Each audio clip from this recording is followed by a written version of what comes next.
Dito po sa malinis na tubig na ito mga kapamlat, nakalaylay po yung ating property. Yan o, tingnan po nyo, napakalinis, napakalinaw po ng tubig mga kababayan.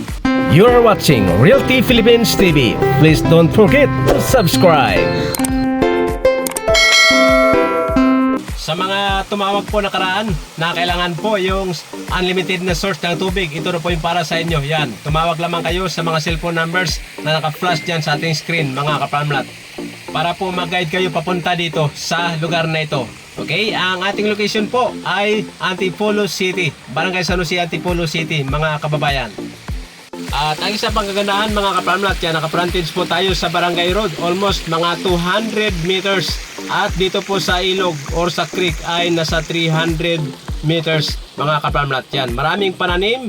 Nakita tayong saging, rambutan, niyog, avocado, daranghita at saka po kalamansi, mangga. Mayroon tayong nakitang mga buho at kawayan mga kababayan, para po sa inyong magiging rest house dito, made in kawayan. Yan mga kapamlat, napakagandang property at ang kanyang total lot area ay 3 hectares sa halagang isusulat namin dyan po sa title nitong video mga kapamlat. Yan, ito pa po yung kasama sa lupa mga kapamlat. Yung tingnan nyo, maraming kakao na nakatanim pala dito. At nag-uuling sila ngayon. Ito po ay magagamit na fertilizer. Ayan, i-combine po yan sa mga dahon. May mga machine po na nabibili para po yung mga dahon na yan ay i-pulverize at ihalo po dyan yung lupa na ito. Yan, maganda po yan sa ating pananim. At saka po sa pagtatanim, may mabibili rin pong machine na naghuhukay po ng lupa mga kapamlat, para po hindi na kayo maghukay ng manual. Makina na po yung maghuhukay. Malit lang po siya para po sa mga seedling nyo mga kapamlat. Okay? Pagdating po sa seedling, pwede ho kami mag-supply sa inyo mga kababayan galing po sa Laguna. Mga prutas gaya po ng lansones, rambutan, durian, marami po tayong seedling doon. At mga nagbubunga na pala yung mga kakao dito. Yan o, tingnan nyo po. Okay? Yan po, yung mga prutas na yan, kasama yan mga kapamlat sa property. At yung lupa po ay 30% yung flat at yung slope po ay 70%.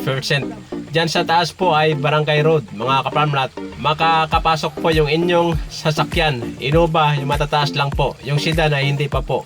Yan, ito po yung creek mga kapamlat. Sa mga gusto po magkaroon ng resort, pwede po ito, yung lugar na ito. Ang kagandahan pang isa mga kababayan ay malinis po yung pinanggalingan ng ating tubig. Virgin Forest.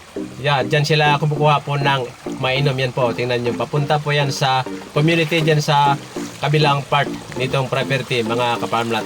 Okay? Yan. At sa mga bago po sa ating YouTube channel, tuloy-tuloy ang ating mga services gaya po ng transfer of land title, application of original certificate of title, and surveying, landscaping, house design and construction.